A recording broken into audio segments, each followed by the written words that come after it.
primeira carta a Timóteo, capítulo de número 4. Primeira de Timóteo, capítulo número 4. Eu quero falar com a igreja nessa noite, debaixo da graça, daquilo que o Senhor tem direcionado e já tem também concedido essa palavra há alguns dias. O tema não é segredo, está ali.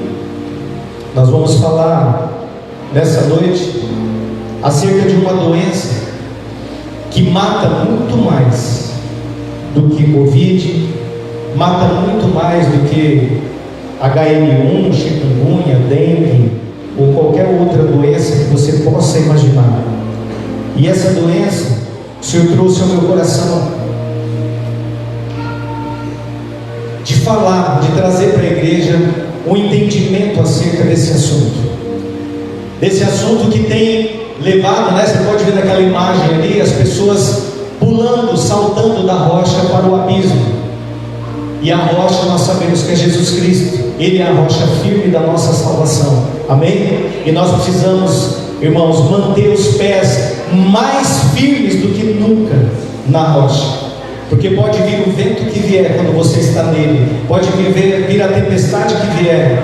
Ele levanta a mão dele e manda parar os ventos, manda calar a tempestade. Ele tem poder e autoridade nas mãos, e no nome dele nós temos poder e autoridade, porque a palavra diz que ao seu nome foi dado poder no céu, na terra e também debaixo da terra. Aleluia, glória a Deus.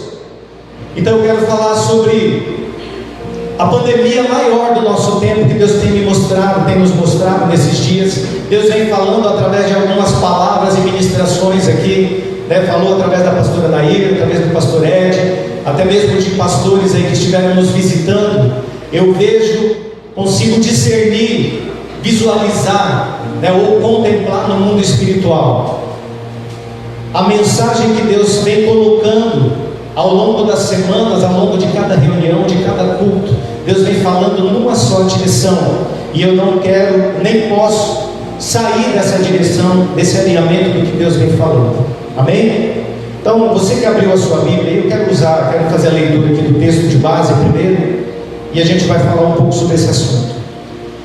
1 Timóteo capítulo 4, nós vamos ler apenas o verso de número 1 e 2, onde diz assim: mas o Espírito expressamente diz que nos últimos tempos apostatarão alguns da fé, dando ouvidos a espíritos enganadores e a doutrinas de demônios, pela hipocrisia de homens que falam mentiras, tendo cauterizada a sua própria consciência. Diga comigo: nos últimos dias haverá grande apostasia. Amém? E nós cremos como igreja na terra, não apenas como a igreja Nações de Deus Belo Rancho, mas como igreja de Cristo na terra, que nós já estamos vivendo os últimos dias. Amém? Que breve o Senhor virá, que breve aquilo que você declarou aqui, louvando ao Senhor, adorando ao Senhor, dizendo Maranata. Maranata significa hora vem, Senhor Jesus. Você está chamando para que Ele venha logo, para que Ele venha depressa. E nós queremos verdadeiramente, arde no nosso espírito, no nosso íntimo, que Ele venha, porque nós queremos ter esse encontro com Ele. Mas nós não podemos ser egoístas, de pensar apenas em nós que estamos aqui, ou apenas em si mesmo. Nós temos que ter a consciência de que Ele virá em breve, mas que esse tempo, até que Ele venha, seja usado por nós, a igreja de Cristo na terra, para encher os céus e esvaziar o inferno, para a glória do Senhor. Amém? Irmãos, a Bíblia diz lá, eu não vou abrir todos os textos, nós estamos com um horário reduzido de culto, né? De culto, curto, já está até dando curto, porque ficou mais curto, né? O culto está um pouquinho reduzido, então eu vou ser bem objetivo nessa noite. Amém? A palavra de Deus, ela anuncia através do apóstolo Paulo, lá em 2 Tessalonicenses, que Jesus vai voltar, né, a vinda dele, acerca da vinda, mas que isso não acontecerá antes que venha a apostasia e se manifeste o filho da iniquidade. E aqui nos atentando ao que Paulo escreve a Timóteo, ele está alertando Timóteo, alertando aquela igreja através de Timóteo, dizendo algo que é fato. E ele está dizendo: o Espírito, ele está dizendo, não sou nem eu, é o Espírito de Deus, o Espírito Santo expressamente diz que nos últimos tempos apostatarão alguns da fé, dando ouvidos a espíritos enganadores e a doutrinas de demônios. E é isso que nós vamos tratar nessa noite, para a glória do Senhor. Então, para que haja um entendimento, em primeiro lugar, o que vem a ser apostasia? Eu creio que todo mundo já ouve, né? Volta e meia a gente repete essa palavra, mas vamos entender um pouquinho mais o que é apostasia. Apostasia, ela vem da palavra apisteme. Apisteme é uma palavra do hebraico, e ela no dicionário, né, segundo Strong, aqui eu estou pegando uma referência para a gente ter um entendimento claro. Apisteme ou apostasia significa fazer retroceder a alguém, fazer afastar-se, remover, excitar a revolta, retroceder, manter-se de lado, ir embora, deixar alguém, abandonar, afastar-se de alguém, tornar-se infiel, afastar-se dele, fugir dele, abandonar, divorciar-se dele e ausentar-se.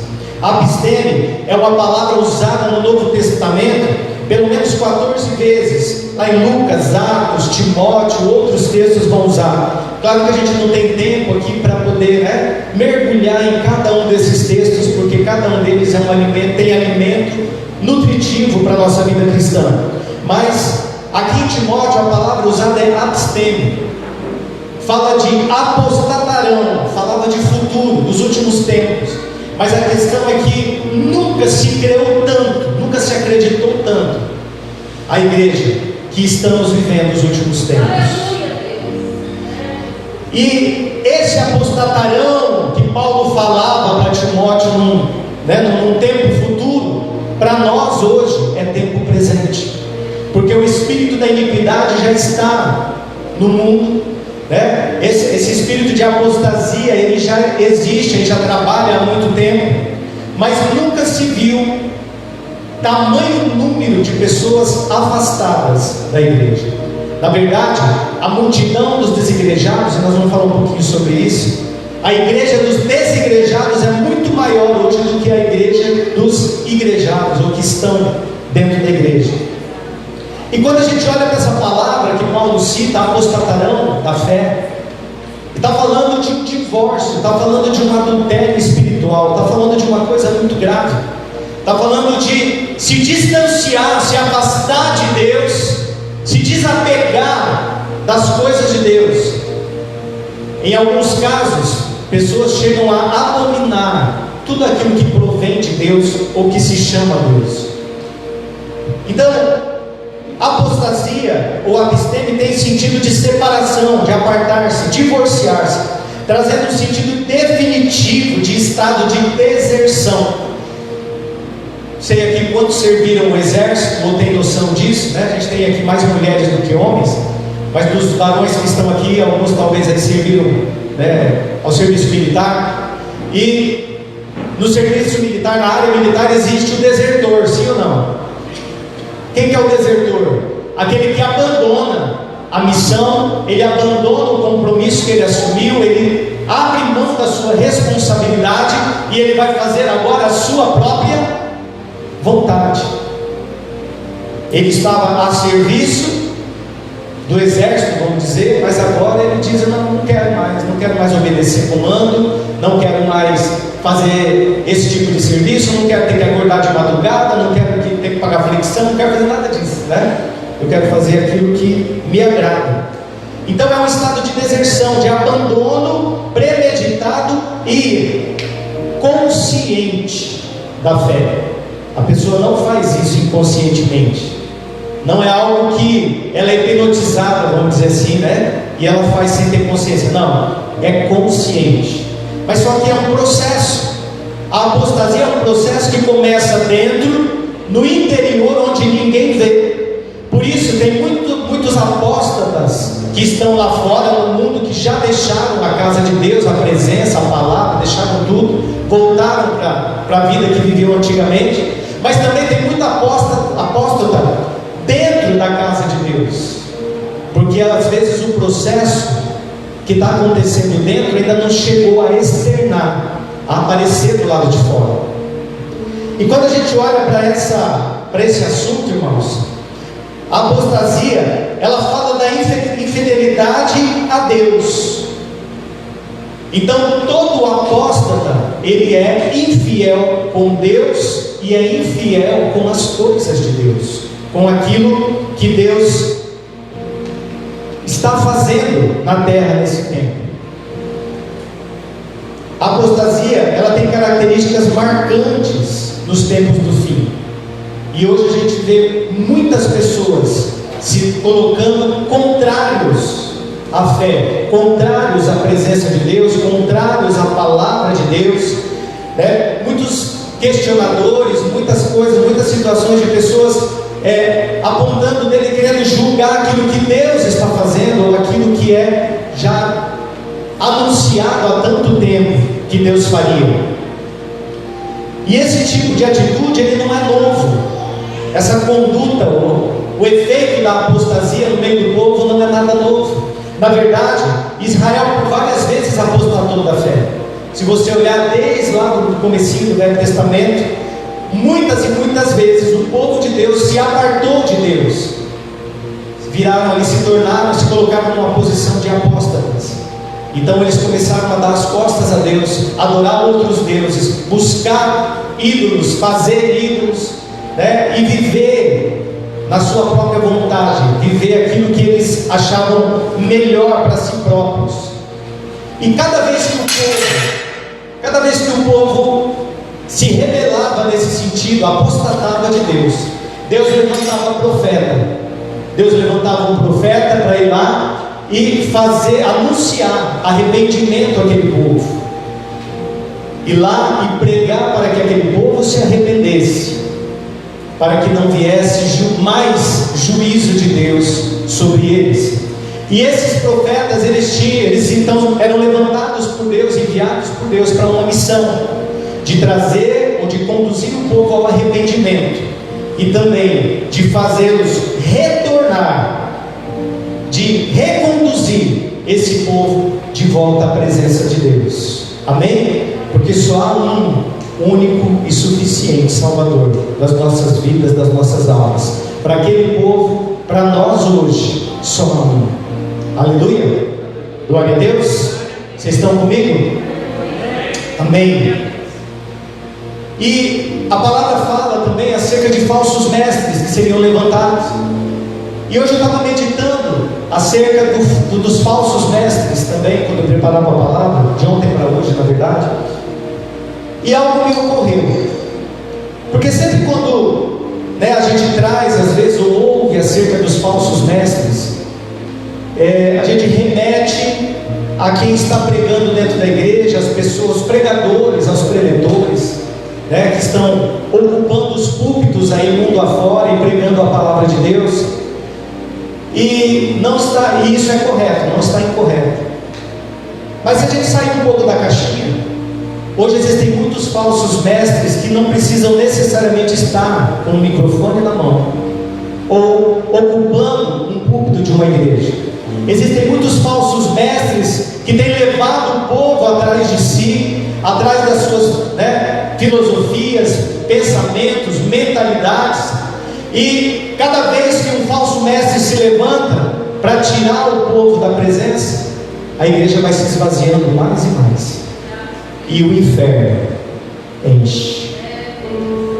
Mas essa não é a vontade de Deus, esse não é o plano perfeito de Deus. O plano perfeito de Deus é que todos sejam salvos, é que você seja salvo, é que a tua família seja salva, é que a tua parentela, os teus vizinhos, os teus colegas de trabalho, aleluia, que todos esses possam encher os céus.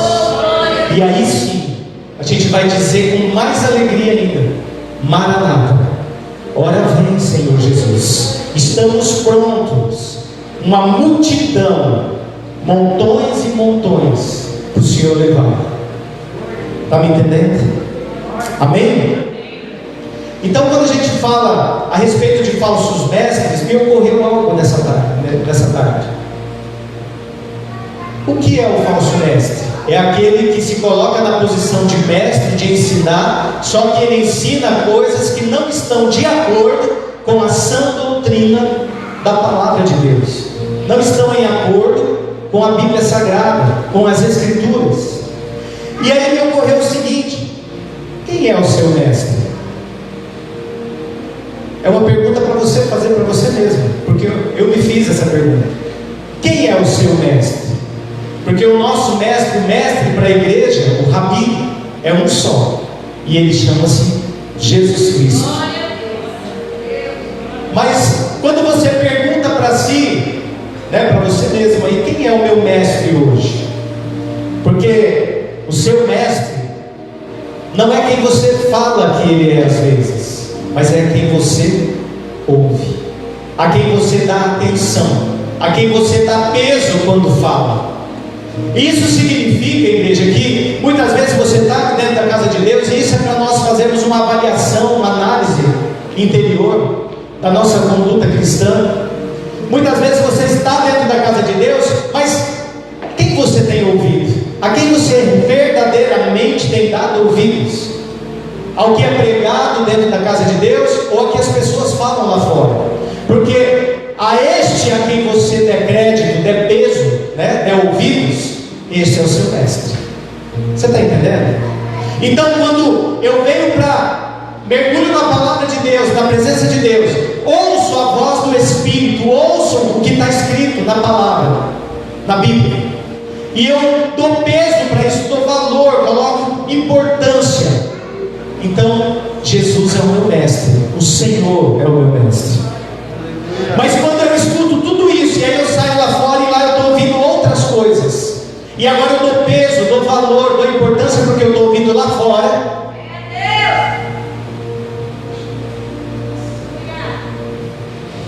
pegou? Quando você dá ouvidos à palavra de Deus, então o Senhor é o seu mestre, Ele é Senhor da sua vida. E é Ele que vai te suportar, te suprir, te sustentar.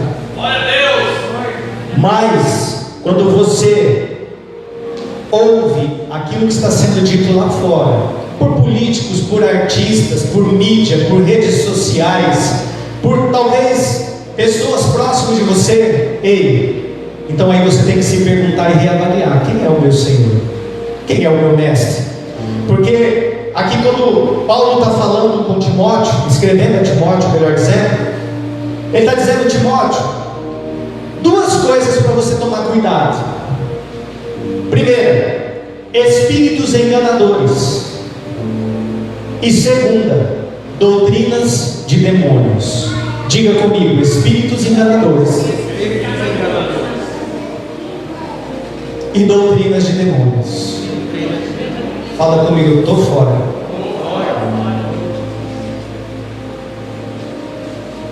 E a questão é: se Paulo escreveu a Timóteo e está nas Escrituras acerca disso, é porque, irmão, você pode ter certeza, existe.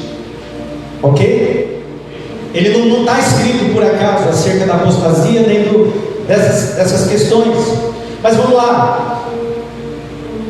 Então Paulo escreveu: espíritos enganadores e doutrinas de demônios. Cuidado pela hipocrisia de homens que falam mentiras, tendo cauterizado a sua própria consciência. Então, o fato desses espíritos enganadores aí, e alcançarem legalidade, vou colocar assim, e a doutrina de demônios alcançar espaço no coração dos homens, isso acontece baseado em uma palavra: mentira. Mentira. E nós sabemos que o pai da mentira não é o nosso pai, a gente não quer nem ter parte com ele, A palavra diz que o pai da mentira é o diabo. Então quem mente é filho de Deus? Não. Só para entender. Agora olha que interessante. quando Paulo escreve, ele fala acerca da mentira no coração desses homens, da hipocrisia desses homens, que falam mentiras, têm a mente cauterizada, a sua consciência cauterizada. O que é cauterizada, igreja? Não sente. Está cauterizada, não sente mais ali. Pode espetar, alfinetar, não sente mais. Então não tem mais nenhum tipo de temor de Deus. Está falando de homens que perderam o temor, homens que perderam a fé, que não têm nenhuma confiança em Deus, homens que ou não conheceram a Deus, ou pior, conheceram, mas deixaram, retrocederam, desertaram no meio do caminho. Então é desses que Paulo está anunciando. Ele está falando: ó, cuidado com esses, presta atenção nisso aqui, Timóteo, porque isso aqui, ó, é fato, é certo. E a questão da mentira, a gente tem visto, hoje mentira tem um nome chique até, né? É um nome bonito, chama fake. Em inglês, parece bonito, mas não passa do quê? Mentira. Ah, é fake news? Não, é mentira. É uma mentira, é uma invenção, muitas vezes criada, inventada, para distorcer uma informação, para retalhar sobre a vida de alguém, para derrubar governos, poderes, pessoas, destruir casamentos, destruir família, porque o pai da mentira é um só, e o pai do fake news é o mesmo, só para entender. E quando a gente fala de mentira, eu me lembro de uma frase que eu fiz questão de anotar, e a frase diz assim: uma mentira contada 1000 vezes torna-se uma verdade. Ei, uma mentira contada 1000 vezes torna-se uma verdade. Mas o que me chama a atenção nessa frase não é nem a frase apenas, é o autor. Porque essa frase quem escreveu foi nada mais, nada menos do que o ministro da propaganda nazista durante a época de Hitler. O ministro de Hitler da propaganda escreveu essa frase. E aí eu comecei a pensar sobre isso hoje. Você imagina a Alemanha querendo detonar os judeus, né? Aquele coração nada bom de Hitler ali.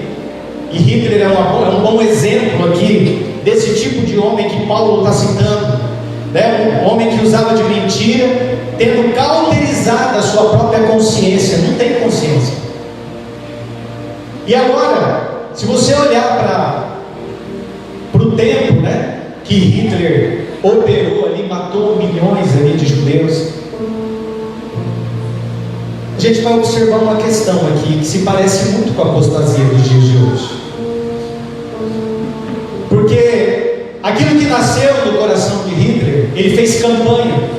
Havia um ministro de marketing, uma propaganda contra os nazistas, contra os judeus. Ó, mata judeu, judeu não tem que morrer, judeu tem que morrer, judeu tem que morrer, judeu tem que morrer. Agora você imagina, isso 1000 vezes, 2000 vezes, isso começou a entrar na mente, isso começou a entrar no coração das pessoas, porque uma mentira muitas vezes repetida se torna uma verdade. E agora, sabe o que acontece?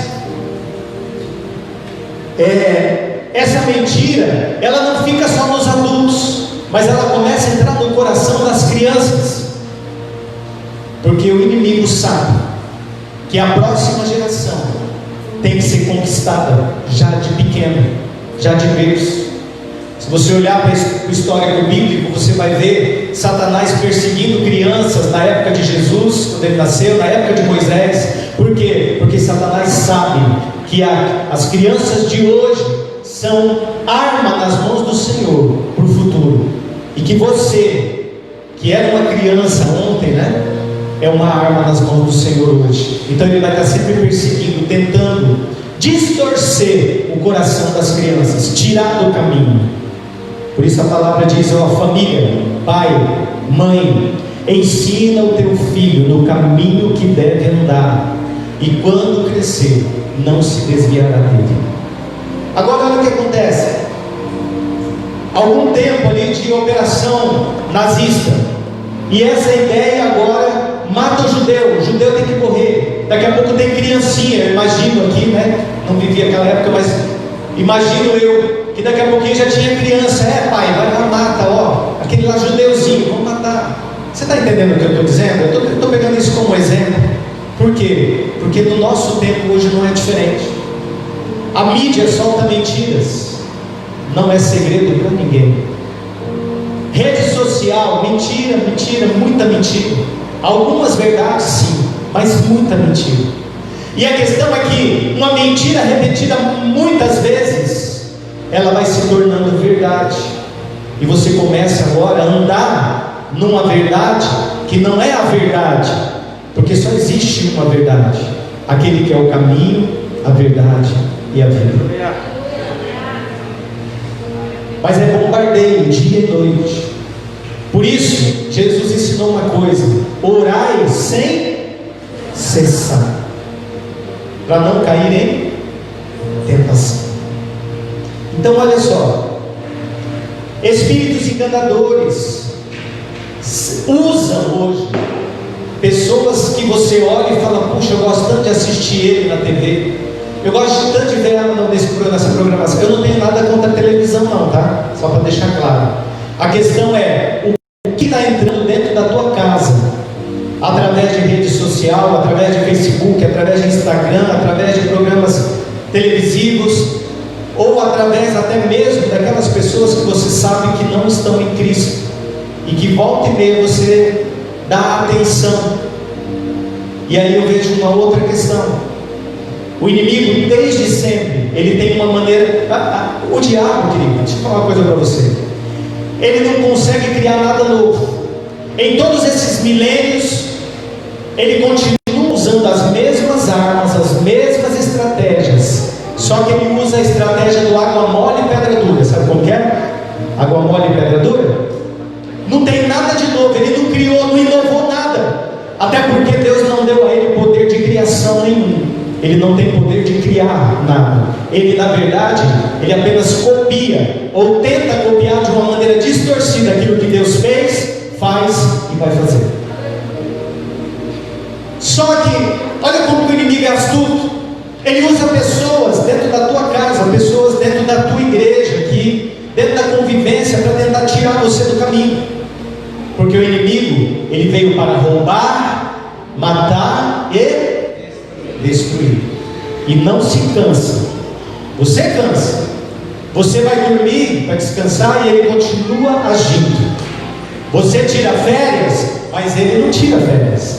E aí eu acho engraçado que às vezes tem crente, né? Uma vez eu encontrei um casal e eles falam assim, perguntamos, né? Qual igreja que vocês estão indo, que vocês estão congregando? Não, a gente está tirando umas férias de crente.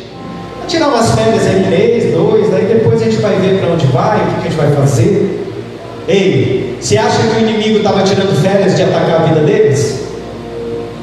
Ele não descansa, ele não precisa descansar. Então olha só, quando a Bíblia fala a respeito do efeito da mentira, nós precisamos orar a Deus para sermos cheios da verdade e nos enchermos da sua palavra, porque a palavra é a verdade. Amém? Só que o que acontece, irmãos? Olha como fica fácil para o inimigo. Fica fácil, a gente facilita, o povo facilita para o inimigo. Porque a apostasia, ela não é a maior igreja, ou não formou a maior igreja, que é a igreja dos desigrejados hoje, por acaso. Não foi assim da noite para o dia. O inimigo chegou lá e falou assim: não, aqui tem 10 mil almas, vou levar 7 mil. Não, é aos poucos, é um processo. E eu quero que você olhe bem para a sua vida nessa noite. Se por um acaso, de repente, você não entrou nesse processo, porque ainda há tempo.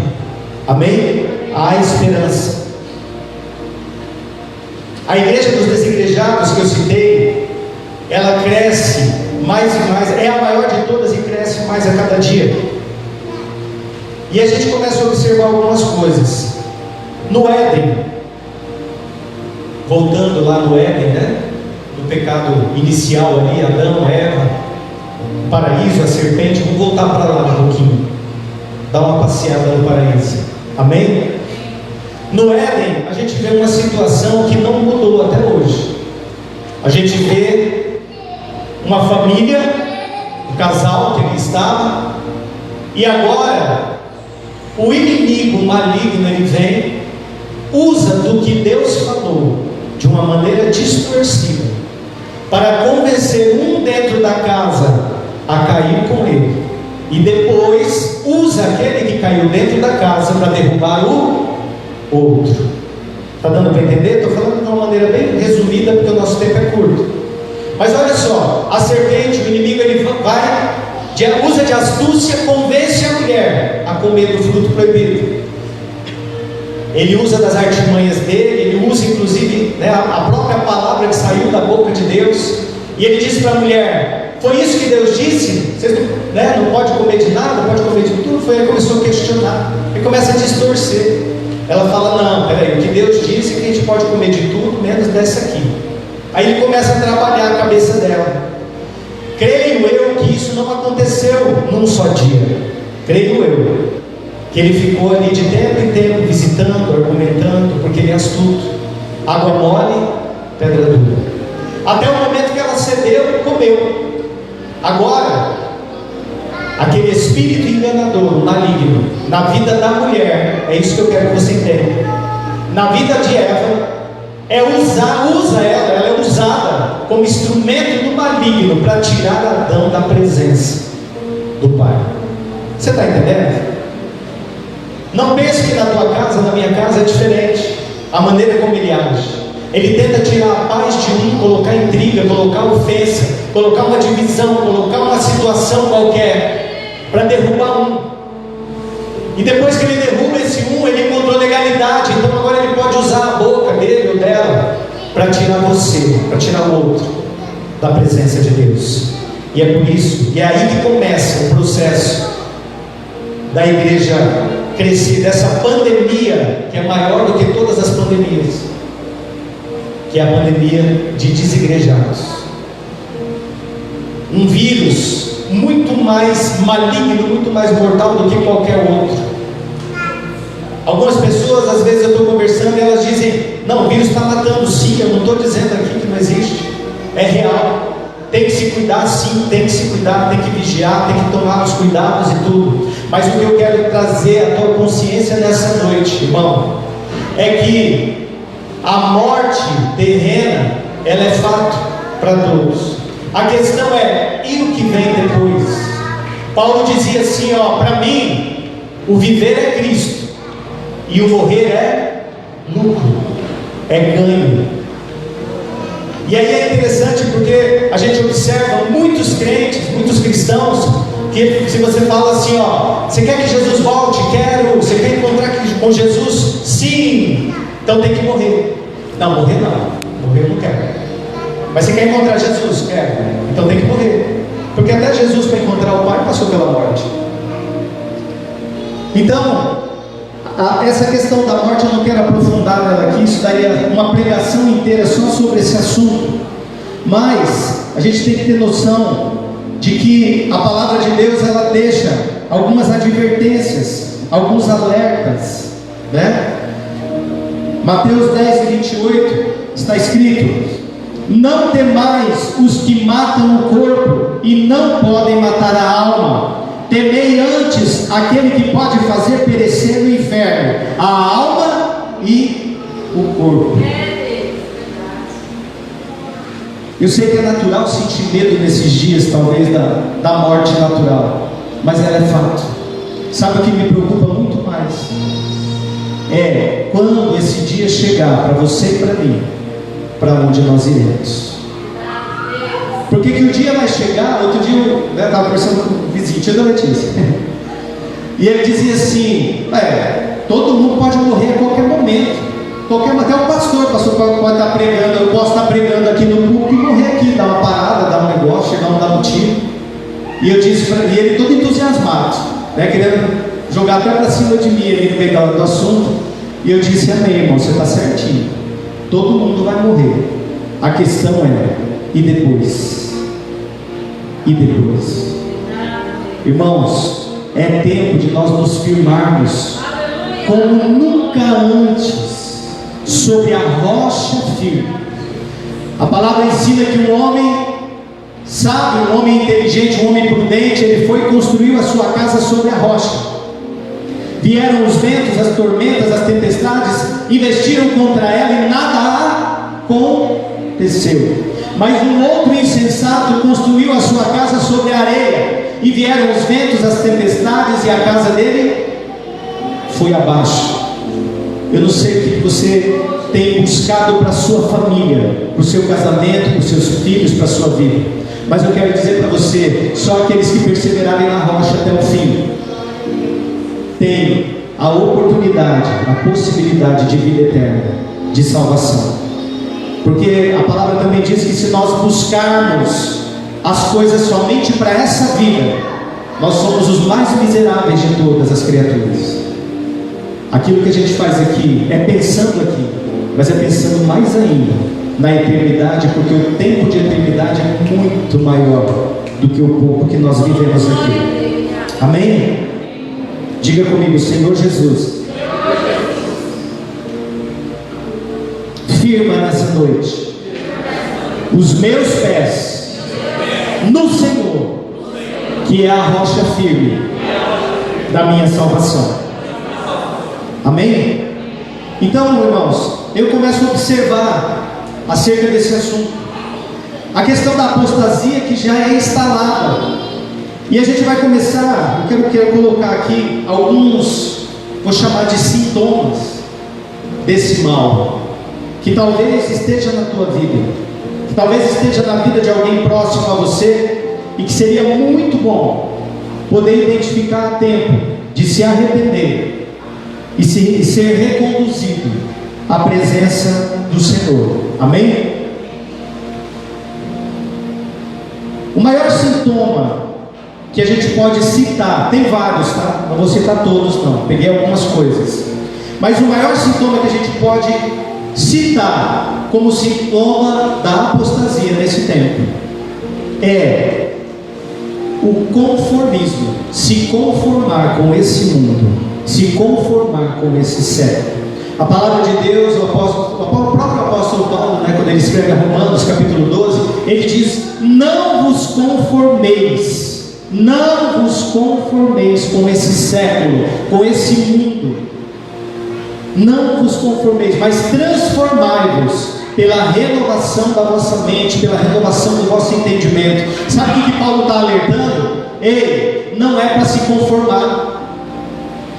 O conformismo, irmão, nos dias de hoje, ele está gerando uma facilidade enorme para a instalação do governo do anticristo. Já falei aqui sobre isso em alguns cultos. Está facilitando muito a vida do anticristo.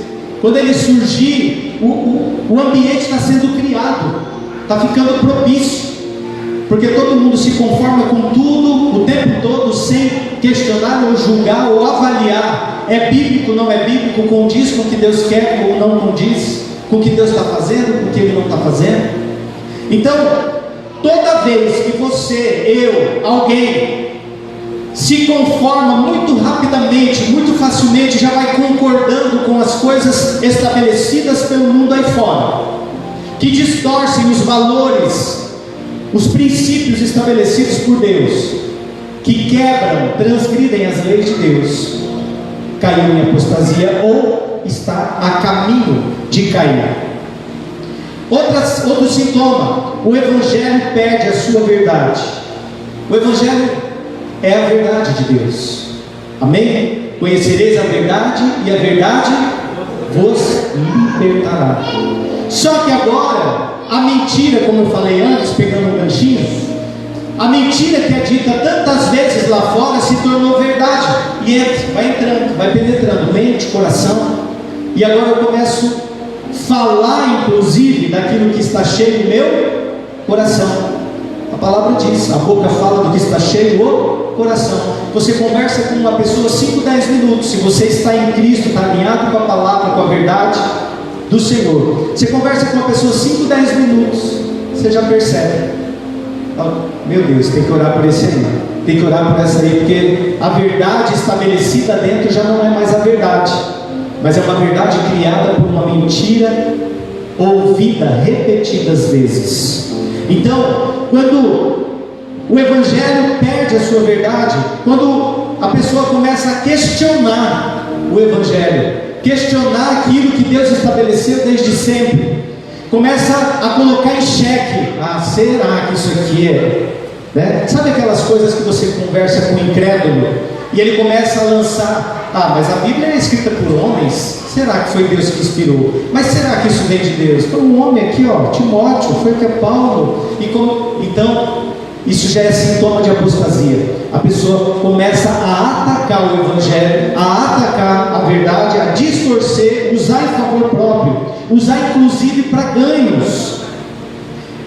Começa a desacreditar no poder de Deus. Outro sintoma: desacredita no poder de Deus. Então ela já não acredita mais que Deus pode curar, ela já não acredita mais que Deus pode sim fazer alguém passar por um coronavírus e sair cantando o hino da vitória. Ela já não crê que Deus pode operar, fazer, realizar, porque muitas vezes ela estava na casa de Deus, ficou um tempo, mas não estava na verdade, e aí não alcançou a bênção, a vitória que buscava. E aí sabe o que acontece? Ela perde a fé, perde a esperança, perde essa crença na verdade do poder de Deus.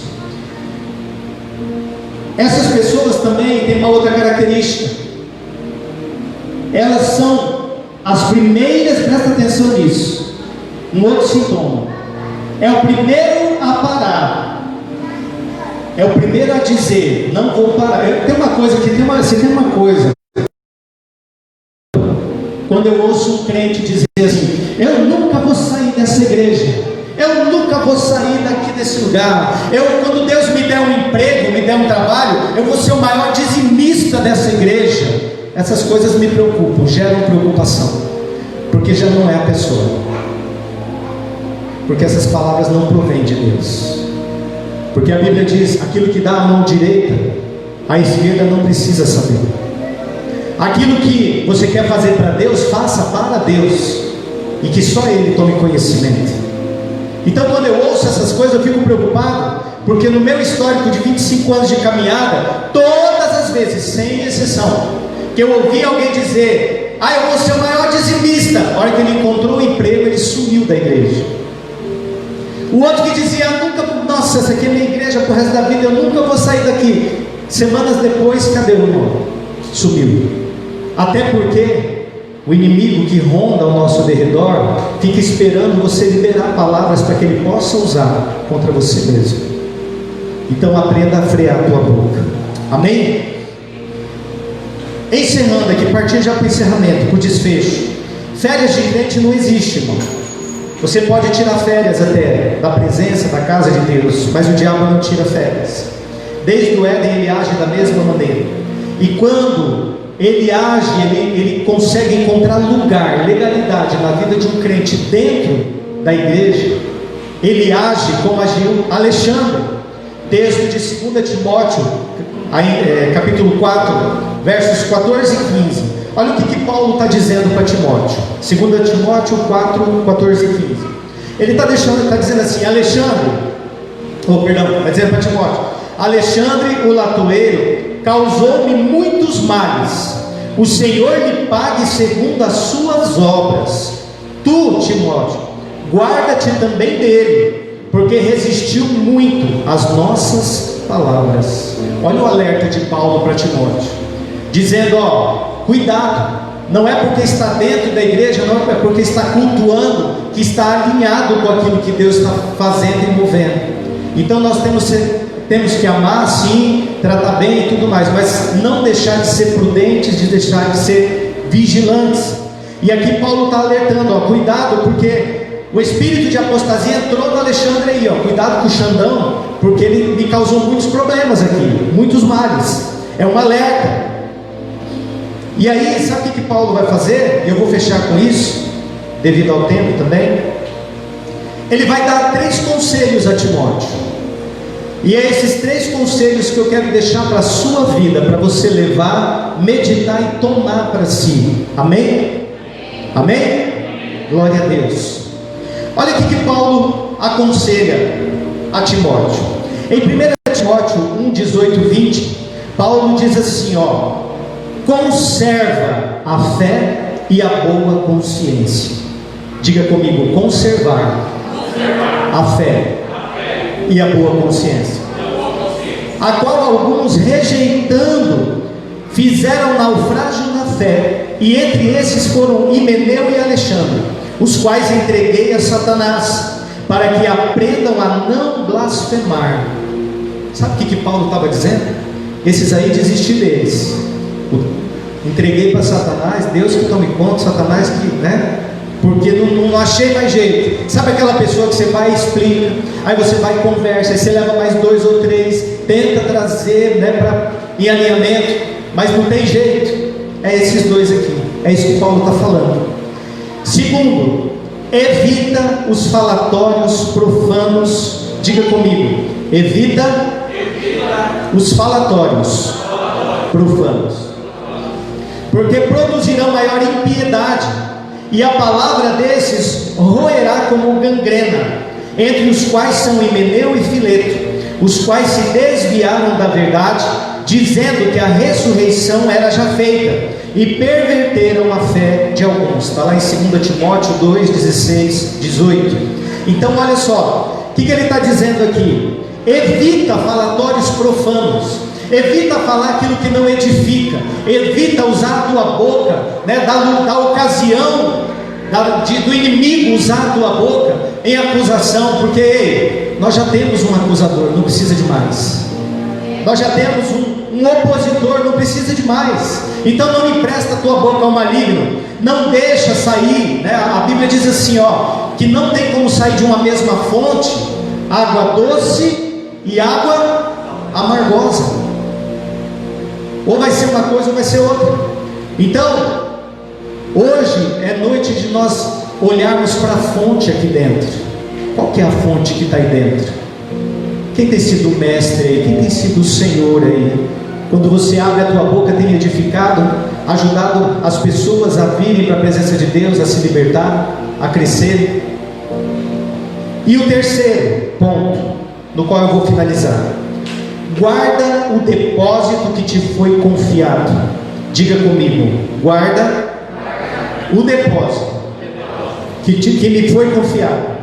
Ou melhor, vamos falar assim: guardar o depósito que me foi confiado, tendo horror aos clamores vãos e profanos, e às oposições da falsamente chamada ciência, a qual professando-a alguns se desviaram da fé. 1 Timóteo 6, 20 e 21. Ou seja, um dia essas pessoas estiveram na fé, mas se desviaram dela, apostataram dela. Por quê? Porque não conservaram a fé e a boa consciência, não evitaram os falatórios profanos, não guardaram o depósito do que foi confiado da parte de Deus, e deram ouvidos às oposições da falsamente chamada ciência.